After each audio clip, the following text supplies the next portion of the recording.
Corporate കമ്പനികളിലെ വനിതാ ജീവനക്കാർ. മെക്കിൻസ്കി and company തയ്യാറാക്കിയ വിമൻ ഇൻ വർക്ക് പ്ലേസ് 2025 എന്ന റിപ്പോർട്ട് ഇന്ത്യയിൽ സ്വകാര്യ കോർപ്പറേറ്റ് കമ്പനികളിൽ ജോലി ചെയ്യുന്ന സ്ത്രീകളുടെ ദയനീയാവസ്ഥ തുറന്നു കാണിക്കുന്നു.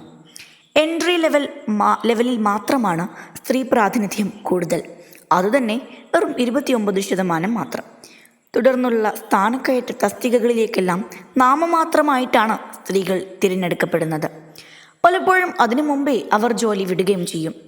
ഇങ്ങനെ ജോലി ഉപേക്ഷിക്കുന്നവർ 35% വരും. പുരുഷന്മാരുടെ കാര്യത്തിൽ ഇത് 27%. ഒരു മാനേജർ തസ്തിക ലഭിക്കാൻ സ്ത്രീക്ക് 39 വയസ്സ് വരെയെങ്കിലും കാത്തിരിക്കേണ്ടതുണ്ട്.